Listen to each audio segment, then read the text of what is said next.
This episode of SpectreSoundStudios is brought to you by DistroKid. Get your music online to over 150 different sources.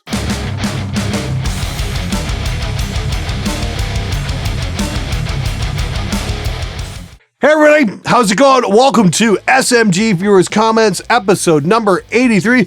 Crom's balls, are we this far along already? Holy smokes. Anyway, let's get to it. I feel bad for you guys having to read something that might lower your IQ. Dude, try doing sessions with people like this. I mean, I read these stupid musician texts all the time, but seriously, try getting usable performances out of these people, especially the bass players. It makes recording oh so much fun. I'm so glad I signed up. It's the best job ever. Hey Glenn, what monitor controller do you use in the studio? And what is your typical SPL setup for mixing and finalizing? My monitor controller is the Mackie Big Knob. Okay, insert laughter here. I've had this, I'm on my second version actually. I used my first one so long I burned the fucking thing out. Yeah, so I'm on version number 2, but I love the fact that it's got the talkback right on there, and its routing is simple. It just fucking works. I wish it had discrete headphone out so you could send separate mixes to different people. That's my only gripe, and that's why I really like the Focusrite 18i20 in the rack back there, the one that we just gave away not too long ago to newsletter subscribers. If you haven't signed up to my newsletter yet, please do. Got some very cool stuff coming up later this year. But yeah, seriously, Mackie Big Knob, can't go wrong with it. When it comes to actually mixing stuff, I don't know. I don't really go sit there with an SPL meter. I'll try and keep things fairly quiet when I'm mixing, then crank things up, just hear the bottom end. And usually I'll make a round trip out to the car and test my mixes out there. If I've got something super hypercritical, I will dump my mixes onto my laptop with a multi-track and take that out into the car and do my final tweaks out there. It just saves a lot of running back and forth. Highly recommend dumping your mixes onto a laptop and then just plugging your laptop directly into your car stereo. It's a fantastic way to work. Got something else really cool coming up from SonarWorks. I'm going to be reviewing to help tweak your mix environment to make things a lot more neutral. I just talked to Carlos not too long ago, and he's going to be sending me something really amazing. Alex over at Gear Gods turned me on this when I was in LA at NAMM, and I'm going to be sharing it with you guys really soon. It's going to be a really great way, especially if you're in a small bedroom, that kind of thing, to help tweak out your room. When I hear the cover of this band, I remember Bon Jovi. Amazing work, guys. Yeah, when I was a teenager, I fucking hated Bon Jovi. So thank you so much for the compliment. I really appreciate it. Seriously, though, yeah, it's like, I don't know if that's a compliment or a put down or whatnot, because, yeah, only the lame kids listened to Bon Jovi when I was in high school. Whoa, living on bus fare. Can bubble wrap create acoustic treatment? No, and here's why. Because if you leave it up on your walls, your bass player's just going to pop it all, and then it'll be fucking useless. So don't put bubble wrap up. Seriously, though, no, bubble wrap is probably not the best idea for acoustic treatment. Neither are egg cartons or anything like that. You want to get rigid fiberglass. Look in my video archive. You'll see to build your own bass traps. Check that video out. I go into a great detail on how you can do it yourself and do it for not a whole lot of money. It's definitely worth checking out. To those rockers out there who are moaning about the lack of quality drum samples in rock music, just learn to layer drums. I've got a better idea. Instead of learning how to layer sampled drums, just learn how to record real ones, and let's bring back the drummer, as smelly as they are. Hey Glenn, a little off topic, I saw those huge snares on the bottom. I also realized you said you wasn't sold on them. So I was wondering, what are your current favorite snares? Cheers in advance. I like the Pure Sound Blasters. I'm working with a new set on my Ludwig, and it's actually got a couple of cotter pins, and I'm not completely sold on them. The cotter pins have to be in a very exacting position, or they tend to fall out of place as you're playing, which can be a real pain in the ass. But if you get it set up right, it can work out pretty well. The whole idea being you can swap them out really quickly if you're changing out a bottom head, which in theory is really cool. Expect a review on those at some point in the future. But for the most part, yeah, what are they, 14 strand snares, TJ? The normal?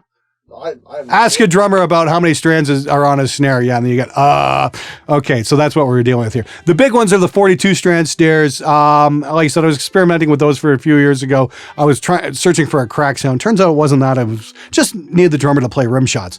But yeah, the normal width snare wires are pretty much what I prefer these days, because I find you just get way too much chatter with the super wide ones as you go around the toms.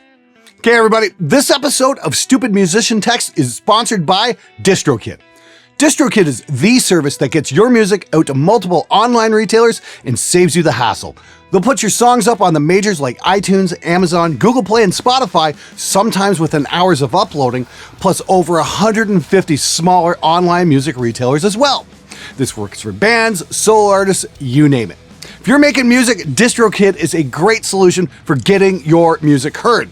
And if you're doing cover songs, they'll even get you a license. To me, that is just awesome. In fact, it's what I use for my own personal projects, and for the first time in my life, I'm actually making money off my music. No record label required. It only costs $20 a year, and you keep 100% of your earnings. If you follow the link in the description below, you can get a 7% discount off your yearly membership. I can't stress this enough. If you want to get your music out there, take a serious look at DistroKid because it works. Check it out at distrokid.com/VIP/Spectre. Now back to the show. So, Glenn, as a fellow Reaper user, what are your thoughts on mix templates? I recently set up a mix template with my typical effects, chains, and settings. Only trouble is, when I import a project, I spend just as much time organizing the tracks as they seem to fall in the main window all over the place. You ever ran into this problem? Yeah, mix templates are great. I use them all the time. I've got a master mix template that I'll work with for my drum and guitar configurations, and then just tweak as I see fit. But because I've got typically the same drummers coming in and out of the studio, I've got varying templates for varying drummers. I'll just basically set that up for playback, what usual effects I use, that kind of stuff. And it's a great way to get started. And when you're running a show like this where you have to have a very quick turnaround because you need to hit deadlines, you need to get your episodes out on some certain days, templates are definitely the way to go.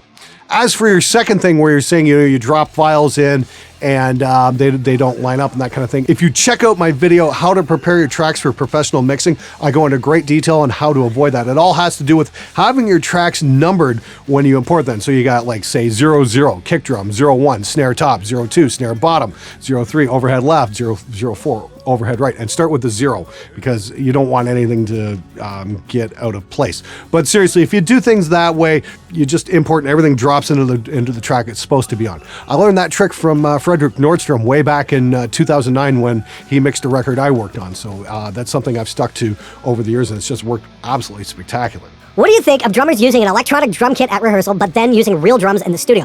I would love for my drummer to bring his electric kit instead of his real kit to rehearsal because of volume issues and not having the neighbors complain.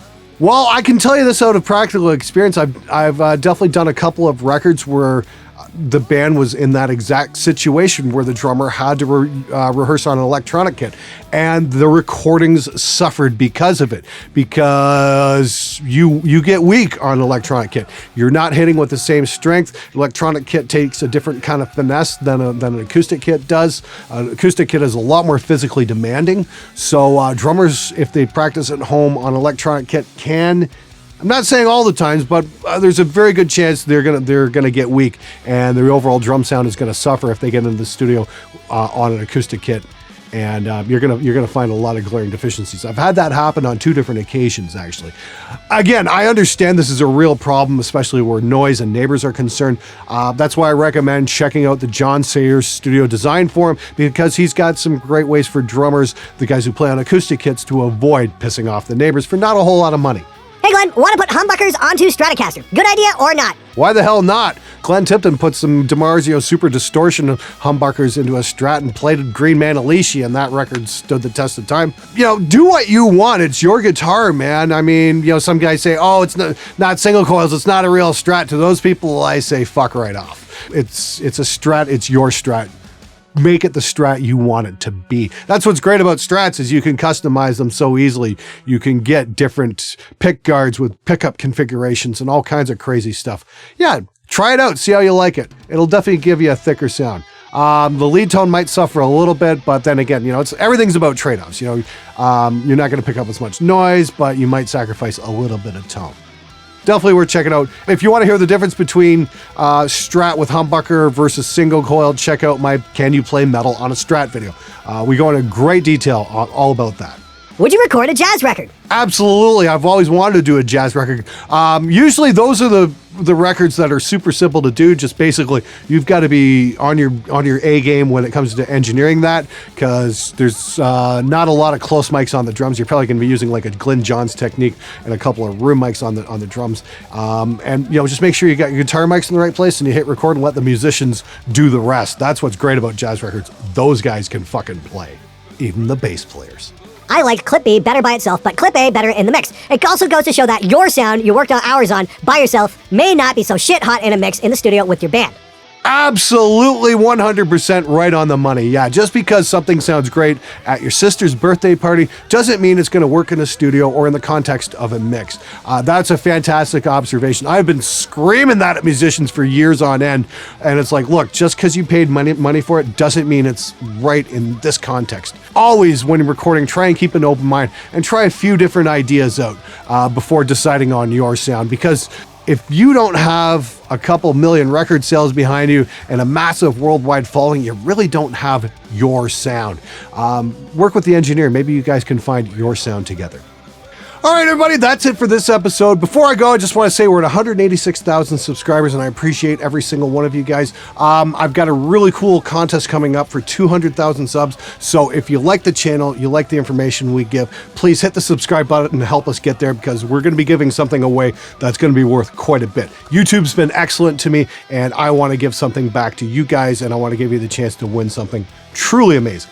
Before we go, I just also want to let you know we've got a new shirt design in the store. It's going to be available for 1 week only. It's "Quit Turning Your Amp Up, You Six-String Gear-Obsessed Princess." You can check it out at the SpectreMedia.ca shop. That's it for this Friday. Have a great weekend, everybody.